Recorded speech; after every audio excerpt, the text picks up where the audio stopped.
Hola amigas y amigos de todo el mundo, bienvenidos a este vuestro canal. Bueno, hoy vamos a seguir hablando del libro de León Tolstoy titulado El reino de Dios está en vosotros.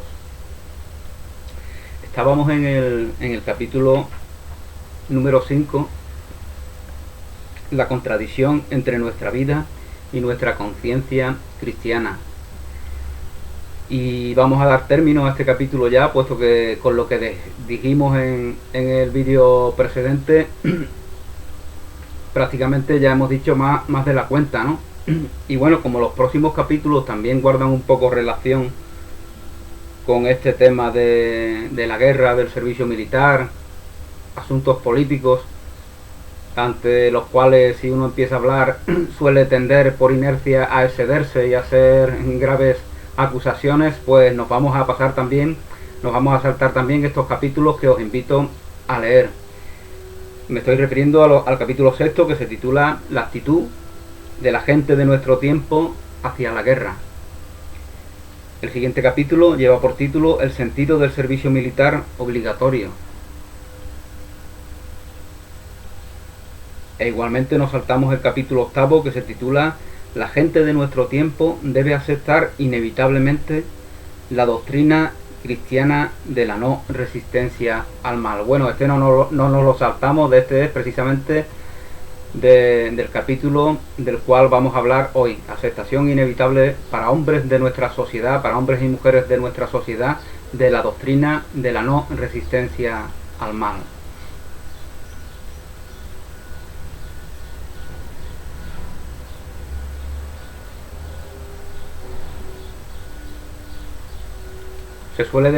Se nos suele decir, nos comenta León Tolstoy, que si el cristianismo fuera una verdad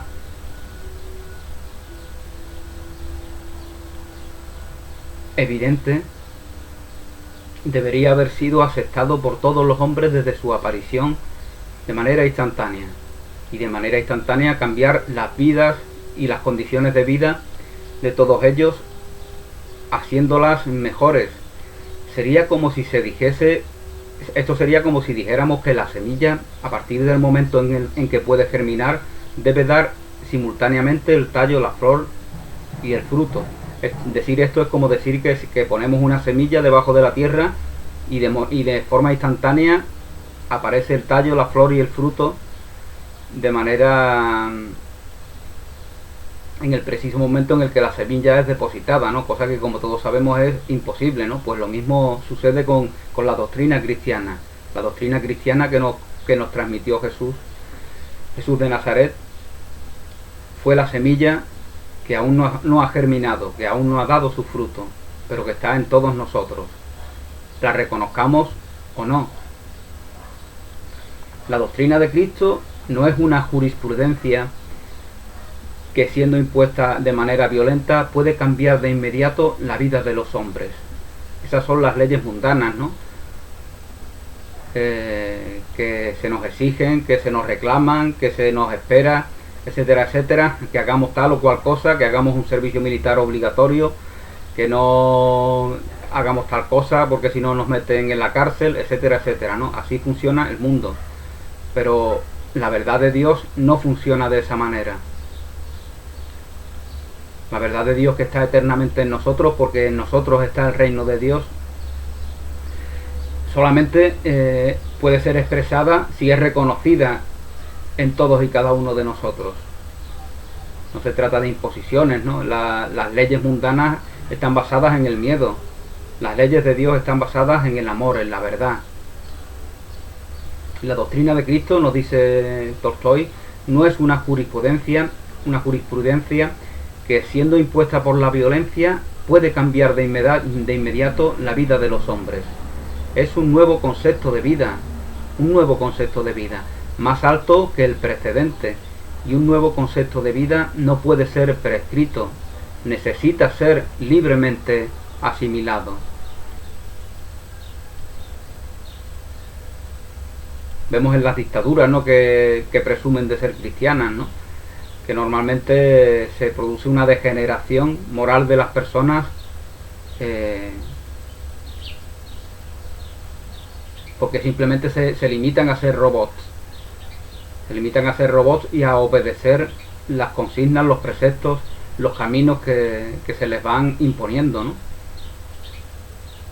Entonces en ellos no hay un trabajo interior que esté conforme con esa doctrina cristiana. Lo que hay es sumisión total a una autoridad ajena y a una autoridad mundana, no a esa autoridad que está en nosotros, que es la divinidad, no, a una autoridad mundana. Y al someternos a una autoridad mundana, negamos a Dios lo que es de Dios, negamos a Dios lo que es de Dios.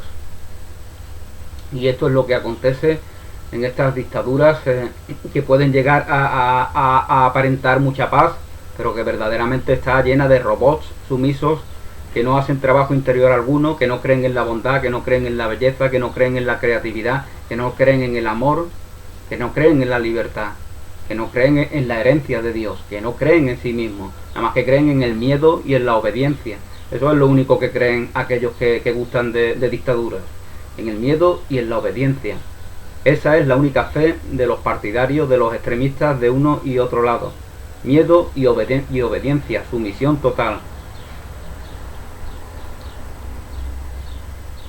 Porque les mueve el miedo a la libertad, porque para ellos la libertad es un arma con el cual podemos causar perjuicio a nuestros semejantes. No interpretan la libertad como algo que está conforme con nuestra naturaleza amorosa. Por lo tanto, no saben lo que es la libertad. Solamente se sabe lo que es la libertad cuando se ejerce la libertad, cuando se expresa, cuando se manifiesta, cuando ofrendamos ese amor que nos define. Solo entonces somos libres de verdad.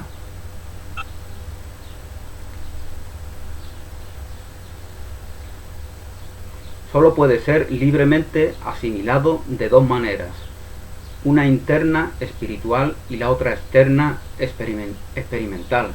Solamente esta doctrina de Cristo, según Tolstoy, según nos dice Tolstoy, puede ser libremente asimilada de dos maneras, una interna espiritual y la otra externa experimental. Algunos, los menos, la minoría, con una especie de instinto profético, adivinan inmediatamente la verdad de la doctrina y la siguen.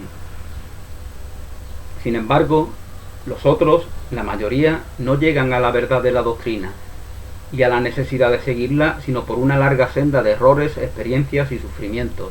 Nosotros hablamos aquí, les decimos a nuestros semejantes qué es la verdad, qué es la bondad, qué es el amor, qué es la belleza, qué es la creatividad, y lo normal es que todo el mundo, o casi todos, nos rechacen, nos repelen, porque eso es lo que está formado, eso es en lo que han sido educados, en el rechazo de lo que sus semejantes dicen, especialmente cuando esto que dicen sus semejantes no está conforme con lo que ellos han aprendido desde pequeños.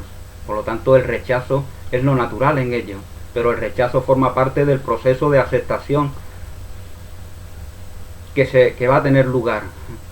Por lo tanto, es el camino largo. El camino largo es el camino de casi todas las personas. Por eso estamos en el año 2000 y pico y todavía la doctrina de Cristo no se ha manifestado plenamente en nosotros, porque elegimos el camino largo,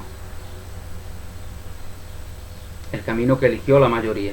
La mayoría no llegan a la verdad de la doctrina y a la necesidad de seguirla, sino por una larga senda de errores, experiencias y sufrimientos. Aquí vemos como el dolor, el sufrimiento tiene sentido porque nosotros queremos que lo tenga. No tendría por qué tenerlo. Si eligiéramos el primer camino del cual nos habla Tolstoy, ese camino que elige la minoría, ese camino el camino de aquellas personas que tienen fe plena en su corazón y que son movidos por el corazón, por el sentir que se da aquí y ahora, en el eterno presente de la vida. Si todos fuéramos así, no precisaríamos de ese largo camino en el cual hay errores, experiencias y sufrimientos, como bien nos dice Tolstoy. La mayoría de la humanidad cristiana llegó hoy a esta necesidad de asimilación por la vía experimental externa. A veces nos preguntamos si la corrupción del cristianismo, que todavía hoy nos comenta Tolstoy, es el principal obstáculo a su aceptación en su verdadero significado, podría ser necesaria. A veces nos preguntamos si realmente esa distorsión de la doctrina ha sido inevitable que se diera así, porque no estábamos preparados para ser receptores de esa doctrina tal como Jesús nos la compartió.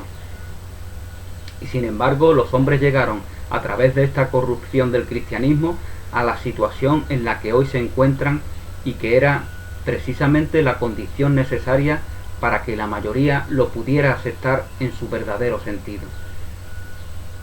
La corrupción de la doctrina, la distorsión de la doctrina, la adaptación de la doctrina, en última instancia lo que hace es transmitirnos a los hombres de hoy en día, del siglo XXI, a los hombres y mujeres del siglo XXI, la existencia de esa doctrina. Y la verdad de esa doctrina está en nosotros, está en nuestro espíritu, está en nuestro ser. Por lo tanto, por mucho que se distorsione, por mucho que se adapte, por mucho que se corrompa, como está en nosotros la reconocemos. Si el cristianismo puro hubiera sido propuesto desde el inicio, no habría sido aceptado por la mayoría. Si el cristianismo puro hubiera sido propuesto desde el principio, no habría sido aceptado por la mayoría. Ya vemos lo que le pasó a Jesús, ¿no? Fue crucificado como si fuera un delincuente, como si fuera un criminal. ¿Por qué? Porque hablaba del cristianismo puro, hablaba la verdadera doctrina cristiana, ni más ni menos. Y ellos la rechazaban en él porque la rechazaban en ellos mismos. Los judíos contemporáneos que ejecutan a Jesús toman esta determinación porque rechazan en sí mismos las bondades y las verdades que esta doctrina cristiana les transmite.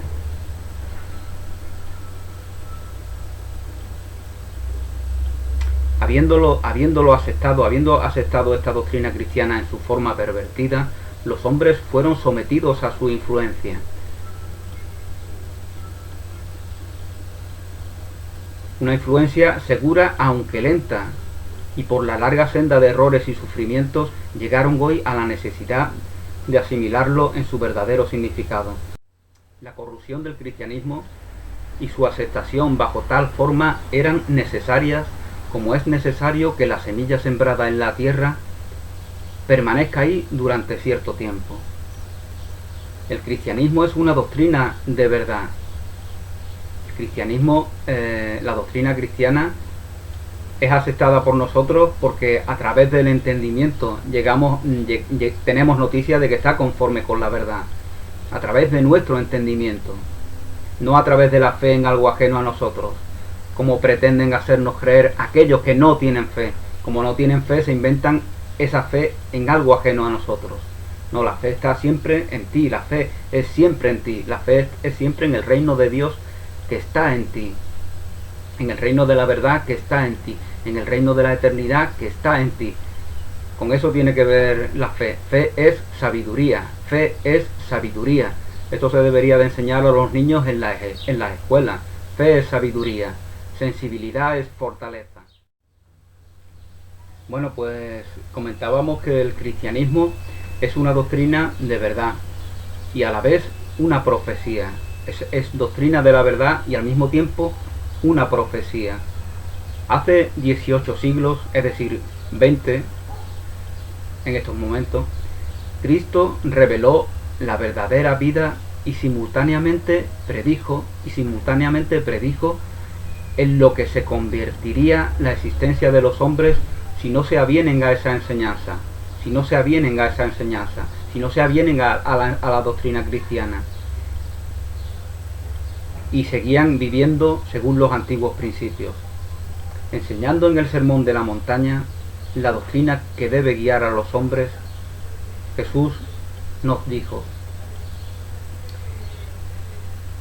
así todo aquel que oye estas mis palabras y las pone en práctica será comparado a un hombre sensato que construyó su casa sobre la roca.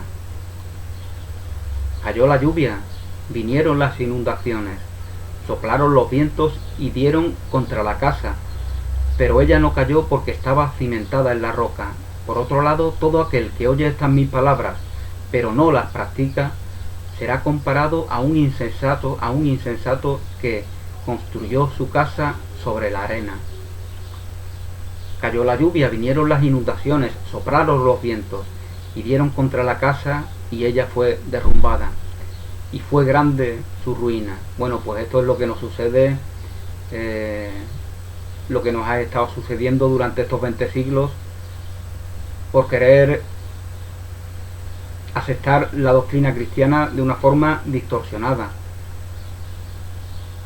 Y he aquí, dice Tolstoy, que 18 siglos más tarde se confirmó la profecía. No habiendo seguido la doctrina de Cristo, no habiéndose conformado a su precepto de la no resistencia al mal, los hombres llegaron, para su desagrado, a la inminencia de la ruina por él prevista. Bueno, pues aquí lo dejamos por el momento. Gracias por vuestra atención, que paséis un día muy feliz. Un abrazo y hasta pronto.